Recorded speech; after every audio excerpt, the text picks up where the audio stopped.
Yeah. Estamos en vivo. Estoy nuevamente súper contento, súper pompeado. En el día de hoy tengo una persona súper, pero que súper cool. Y él me entiende en la pendeja. Él entiende lo que yo estoy hablando. En el día de hoy, esta persona aquí en Colorado y a nivel mundial, mano, a nivel mundial, esta persona es conocida y cada vez que él va a un evento de triatlón, a uno de los eventos de franquicia de larga distancia, es reconocido en esta área. Es una persona que siempre que la veo súper feliz, súper contenta, siempre gritando. Y una de las cosas bien bonitas que esta persona tiene es que siempre está dispuesto a ayudar en todos los eventos.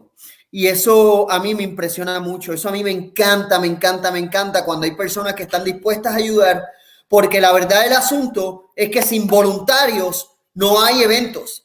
Sin voluntarios realmente no hay eventos, no importa qué marca, qué franquicia sea. Y eso es lo que hace los eventos tan especiales y eso es lo que hace de personas como esta bien especial. Así que en el día de hoy tenemos al coach, tenemos entrenador, tenemos el que ayuda en los eventos, voluntario, tenemos a un influencer, tiene una página que se llama los Tree Animals, los Tree Animales en español. Y esta página, él te escribe un comentario y recibe como 300, 500 likes y después tiene como 300 comments y yo no sé cómo él le da reply a cada comment. So que en el día de hoy la entrevista la va a hacer en inglés. Tengo nada más y nada menos a George Cespedes, un boricua, cubano, boricua, oye, y americano, norteamericano. George, thanks, my friend, for being here with me today, man. ¡Wepa! ¿Cómo anda? Súper bien. Bien contento de tenerte a ti aquí. Thank you so much for having me. Hola todo mundo. George, how are you doing, my friend? I see you in the. Are you in the bed right now? I am actually in my bedroom. Because my wife and I both work from home, and my wife is upstairs in our office on an international call trying to close a multi-million-dollar deal. So I got moved to the bedroom instead of the office. So don't yell, please. Oh no, I got the door closed. I can do whatever I want to. Oh, that's awesome. Hey, George, Pam is here and she's saying hi. Pam say so. Hi, Pam. Hola, Pam. ¿Cómo anda? So, George, I wanted you to be here with me today. You're such an amazing guy. Thank you. You are involved in the sport of triathlon in so many ways, not just as a triathlete or as a triathlon coach or with your group as an influencer, but you also always helping people, always helping the events. And I think this time of the year, which we are living in hard times, right? How does that look for you, man? So right now in my job as a coach, I almost like I'm a psychologist, trying to keep people motivated, trying to keep people happy. Every time, Ironman cancels a race and moves a race, people's schedules are changed, people's travel schedules are changed, people's lives are changed. So right now as a coach, there's a lot of, keeping people calm and keeping people focused. And that happens a lot on the Trianimals page as well. We get a lot of people who, they'll post that they were upset that a race got canceled and, they're not sure when, it's been postponed, but they haven't set up a date yet. So whenever it's almost like Ironman has 3 phases now. The race is still scheduled. The race gets postponed, but we don't get the email yet letting us know what the future options are. And then we get the email with what the future options are. And then we have to try and figure out what's going to work for us based on what other races are still scheduled for the rest of the year and what's going to happen with next year. Like I joked on my page the other day that, hey, how's your 2021 looking? Because a lot of us already have 4 or 5 races scheduled for 21. Exactly, right? And it's so hard, like knowing the future and living the present. And I was talking about this with some other guy, a friend of mine. Like living the present can be hard as well because you don't know what to do at some point. Um, and I bet that's happened to you with as a triathlete, triathlon coach, right? Right. Oh yeah, no. As so one of the things that for me, triathlon, is a way to stay fit. And this is for me personally. It's a way to stay fit, it's a way to stay active, but more than anything else, it's a social environment for me. You know, 90% of my friends are through triathlon. I look forward to the summertime here in Colorado when we can go to Boulder and we can meet the people from Boulder and Denver and go for a ride, or we can go down to Grant Ranch and swim, or there are Without Limits has races that go on, or Ironman has races. So there's always something going on with triathlon, and that's what a big part of my social life has become is that interaction. So now as we're getting into May and we're still now we're not shelter at home. Now we're safer at home. I think that's the official designation that we're at here in Colorado. We're still staying home a lot of the time. And this is a lot of the time when, we would be out riding our bikes, swimming, just, lots of group interaction. And that's missing now. And I think that's the hardest thing for me during this whole pandemic. Sheltering at home and working is easy because I work from home. I'm a life and health insurance broker and a triathlon coach, so I can do everything from home. My wife works from home, so financially we're fine. Obviously the Aquaman series that I run, we still don't know if that's going to happen. But that's not a major source of income for me. That actually costs me money. So, so financially, I'm fine. I think right now for me, emotionally and spiritually, I'm a little drained because I get so much energy from other people. Yeah, that's one of the things I wanted to talk to you about because you're such energetic guy, and I see myself through you because we're always like trying to share to people or chatting to people and being this keeping this social distance or not having events or not going to events even with a food truck or as an athlete. How George keep himself happy with all this happening? Um, well, I mean, Or one, sorry to interrupt you. How do you keep yourself happy, or how can people keep being like be happy with what is happening? well, I think that's where having so many people that are in the same boat that we can, social media, Facebook, Instagram, Twitter are great ways to interact with people that are still in your circle. I have standing phone call. I called my good friend Jacob Higgins and his dad David Higgins. I speak to them at least once a week. I have other friends, Michelle Edwards, Rachel Frank. These are all people that I've met in and through triathlon, and we still communicate. The Trianimals page is a great source of inspiration and joy for me. And a lot of that is, you made a comment earlier about how can he comment on 300 comments? How can he like 300 comments? It's because that's something for me to look forward to. When I am done with meetings or I'm done with work, and I can go to Facebook and interact with the Trianimals. I can interact with the Tri Bike Transport team that I'm a member of. I can interact with the people from Without Limits, which is the race organization that I work with. I can interact with my athletes through TriDot. And as a TriDot coach, I'm also a TriDot ambassador.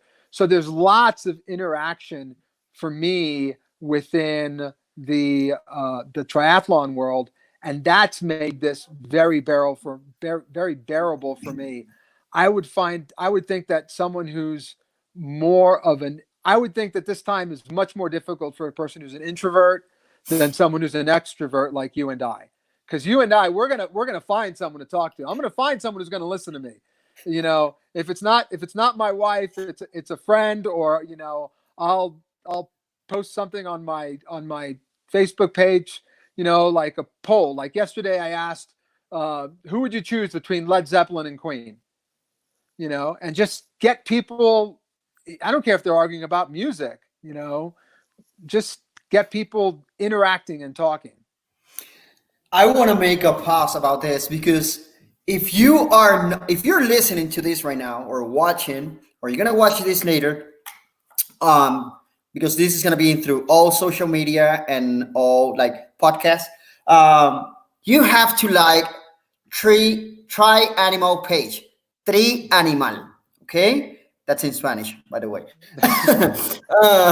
Yes, I actually understood you. Yeah, right.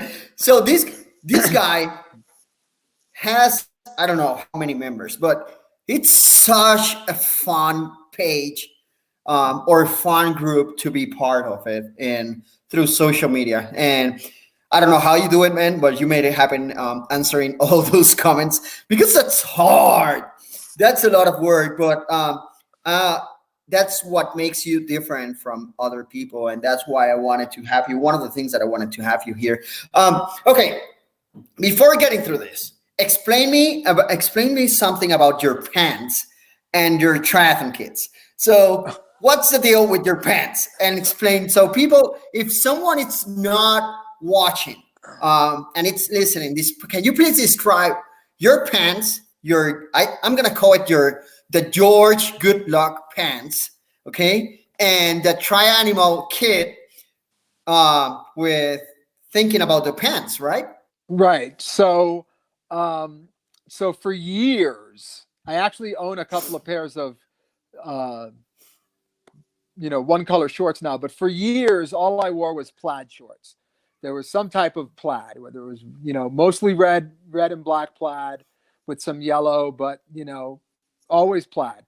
And so when I started Try Animals, and we, the first couple of years we had the kits, 1 year we had the yellow, and 1 year we had the pink, and, different kits. And then one of the guys, Ricky Davis, sent me a message, and he's like, "Hey man, how come you don't have a plaid kit?" And as soon as he said that, I was like, "Oh my God, we need to have plaid kits." So that's how we came up with the plaid kits, and they've evolved. You've seen our kits, that there's there's a beer bottle in the back pocket, or in the side pocket of the triathlon kits. So when Trianimals first started years ago in New York, we used to joke that we were a drinking team with a triathlon problem. As I've gotten older, I drink a lot less. So now we're just a triathlon team that wears plaid kits. But we still wanted to pay homage to the beer. So that's why there's a beer on our kits. That's so cool. I remember the first time that I met you, and I don't know if you remember about that. We met in, I think it was in 2013 or 2014, in a hits race in Grand Junction, when that accident happened.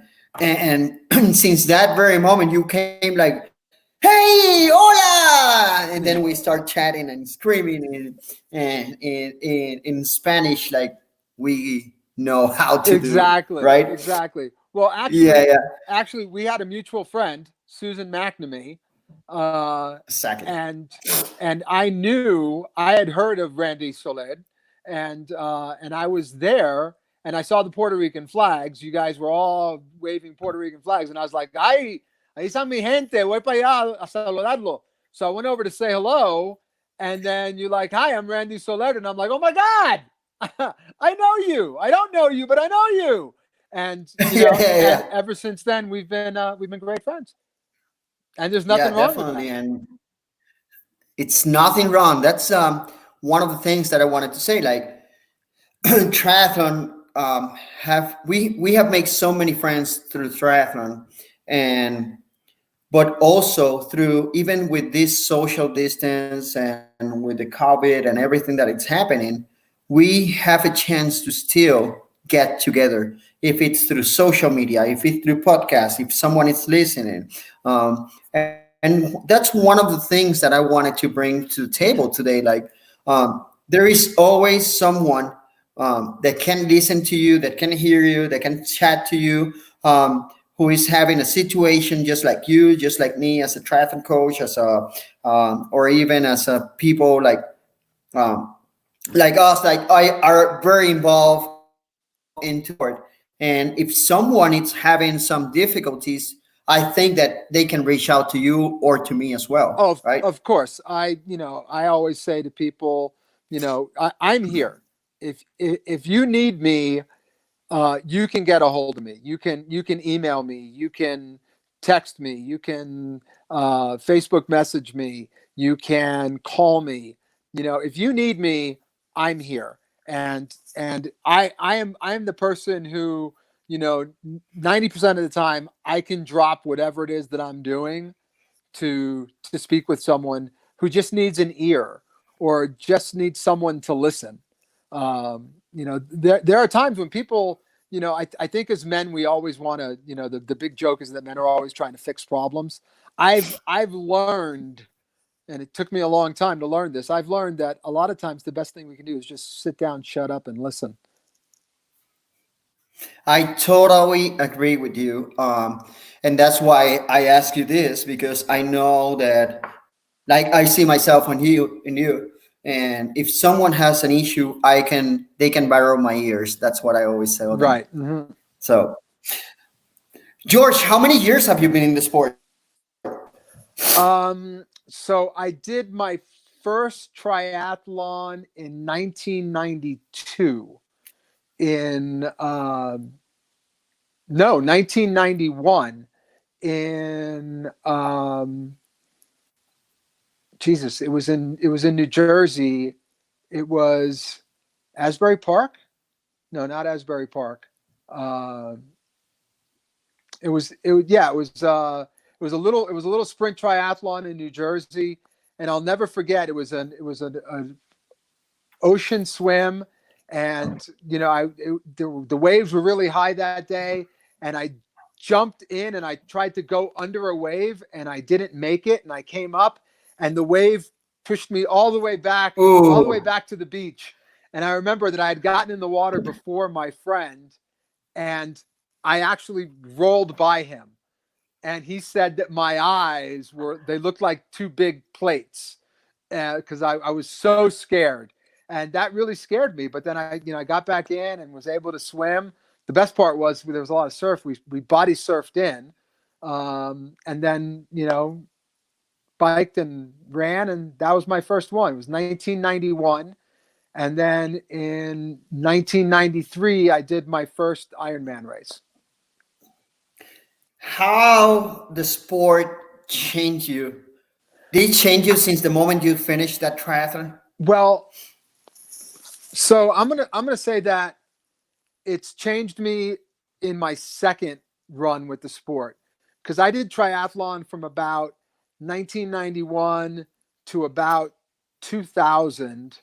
Um, and then no, not even 2000, to like 1996.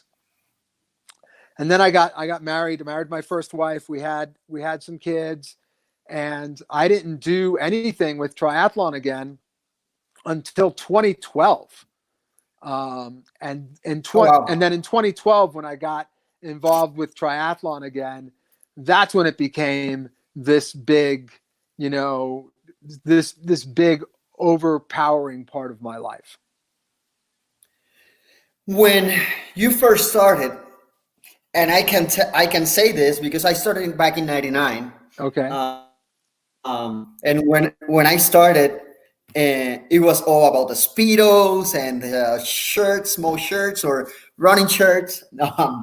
So I bet when you started, it was kind of the same, maybe worse, So or maybe for the best. So, tell me, sorry. so so the triathlon kit, when I first started, there were triathlon kits, but there weren't that many of them. So, it was you'd race in your triathlon shorts and no shirt. We didn't wear shirts back then, Mhm. and then the kit started to become part of what we did. But I remember even in shorter races back then, you would swim with a Speedo on under your wetsuit, and then you would come into transition and you would throw on your bike shorts over the Speedo, and then you would throw off the bike shorts and throw on run shorts over the Speedo. And that's how you got away with the no nudity clause. Even though some people would wrap a towel around their waist, we would just keep the Speedo on the whole race. But I, I, Yeah, I personally never raced in just the Speedo because there ain't nobody want to see that. yeah. I have, I used to race in Speedo, and I still race in Speedos, and I love it. I have seen you racing in Speedos, but you do have to realize that I'm about twice your size, and I'm as they would as my Cuban people would say, yo soy un cubano boliche, so you don't want to see that in a Speedo. Yeah, yeah. Hey, George, since you started like almost 30 years ago, right?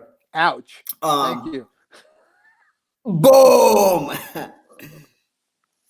What can you say if it had changed for the good, or I won't say like for the bad, but any changes that you miss from old school racings, racing, and So nowadays?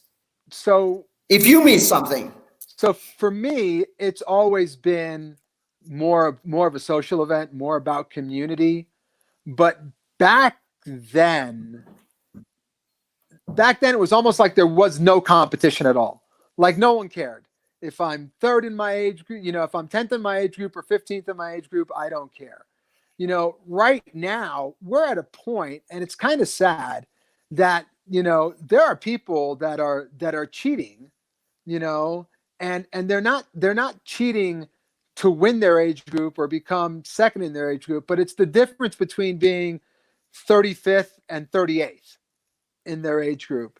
And that didn't exist back then. At least I don't remember it existing back then. Um, one of the things that I find almost comical is the virtual racing that's going on with Ironman now. And when you look at some of these people's, like I'm in the 55 to 59 age group.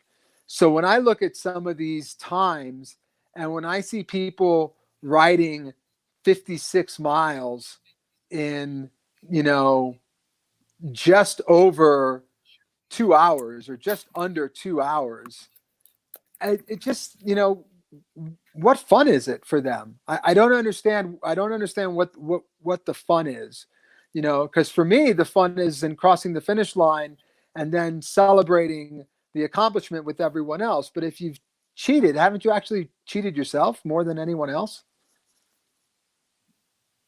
Yeah, that's something that it's getting like I think in that's the part that I don't miss. Like I don't like that, and I totally agree with you, especially with the numbers, with the watts.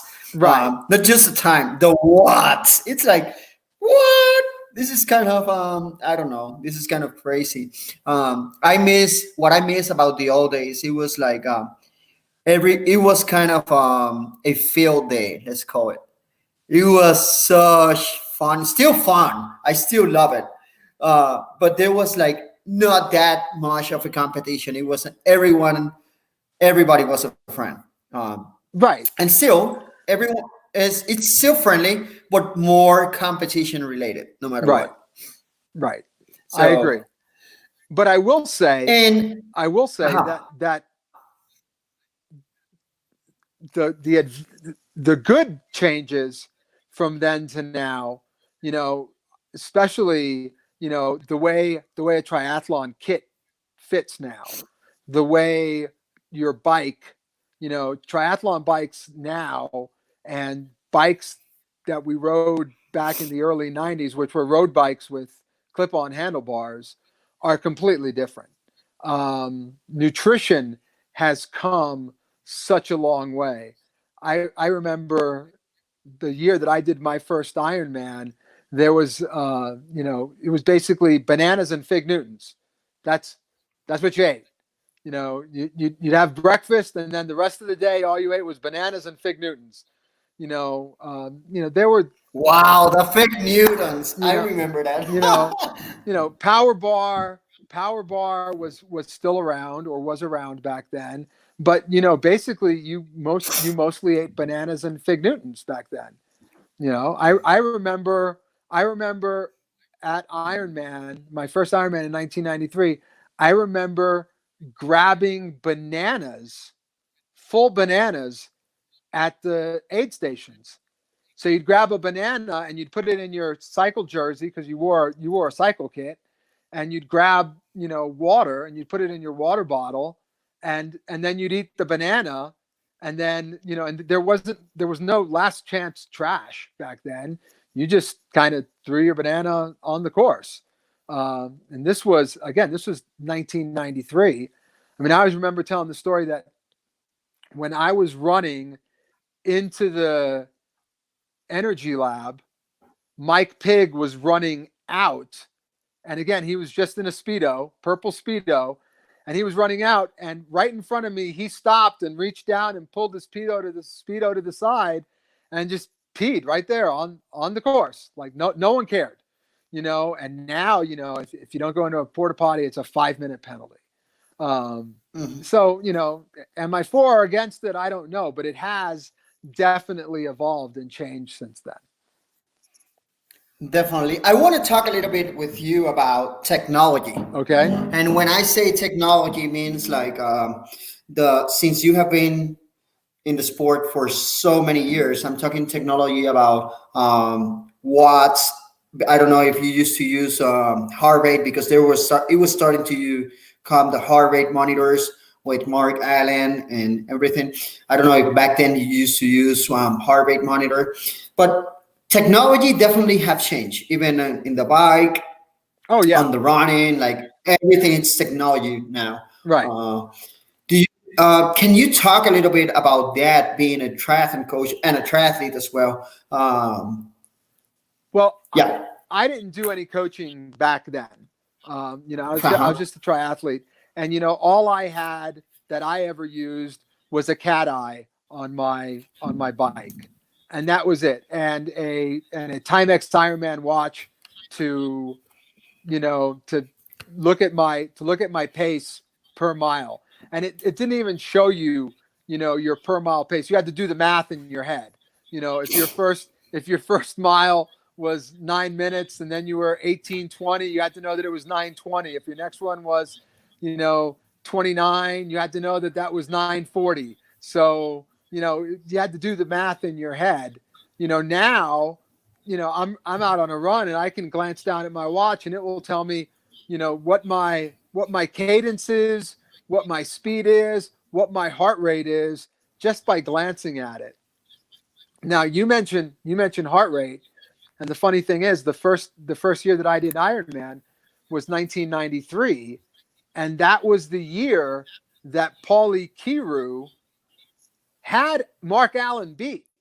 But when he jumped on the bike, he kept looking at his heart rate. He kept looking at his heart rate. He kept looking at his heart rate. And his heart rate kept going up, so he kept slowing down. And he could have run, you know, in hindsight, he says he could have run faster, but he was so intent on running to his heart rate. And back then, we didn't realize that the stress of being in a race, the stress of the heat, was going to elevate your heart rate more. You know, so again, technology has come a long way. You know, back in the 90s, no one talked about watts. You know, now everything is, you know, not only what your watts are, but what are your watts per kilogram, and what zone are you in, and where do you want to be. So technology has come a long way. And I'm gonna give myself a plug here. I'm gonna give TriDot a plug. As a TriDot coach, we can I mean, because I have athletes that are technology driven and data driven, and I have athletes that couldn't care less. Just tell them how fast, how hard to go, and they're going to do it. And that's one of the beautiful things about TriDot is if you're a data junkie, you're going to get all that information that you want. But if you're not, your coach can decipher that for you and just get you to where you want to be.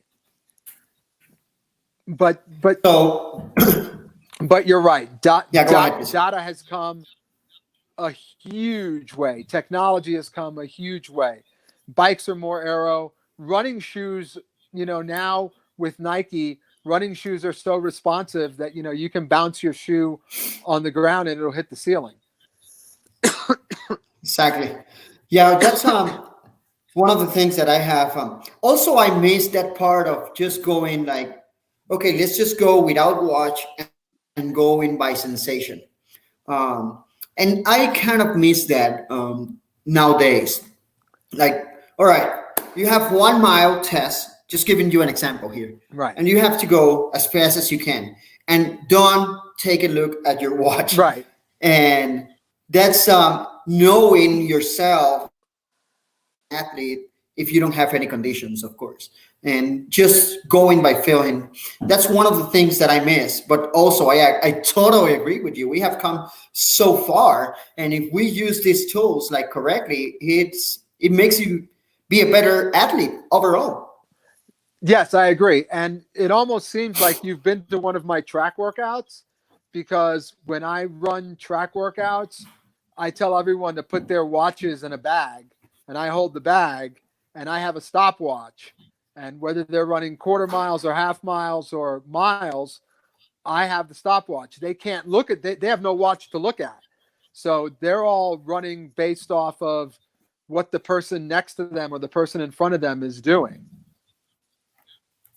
Yeah, I really love that. I love someone that pushes me. Follow that with my athletes, and when I'm like and back home or here, I'm just like, okay, you do not use your watch, just not to say a mark or something. So anyhow, don't use watch, just go by feeling, just go all out. Right. George, talking about again about the social aspect, about the times that we are living. Usually this podcast is between 30 to 40 minutes, so we are like right on track. Excellent. And I want to talk about this before ending this podcast. Talking about the social aspect, the times that we're living, do you have something to say to the people about how to keep them motivated, how to keep them happy, or anything to say to someone that it's listening and is struggling because of this hard situation that we're living with? Well, I'm gonna again invite everyone who's listening or on here. If you're not part of the Trianimals group, join our group. Trianimals, we're a community of triathletes designed specifically to help encourage other triathletes. There's no judging there. It's all about helping people get the most out of triathlon. Always feel free to contact me. I'm happy to, if you're on Facebook, you can find me. I'm George, add an H in the middle, Cespedes, and I'm happy to communicate with any of you. But the biggest thing that we need to do is we need to realize that this is affecting all of us. So it doesn't affect one of us, and not the other. Now, it may affect some of us in different degrees, I have friends that are they're nurses or doctors, so obviously their risk is higher. But overall, this is affecting us all, and we're all in this together.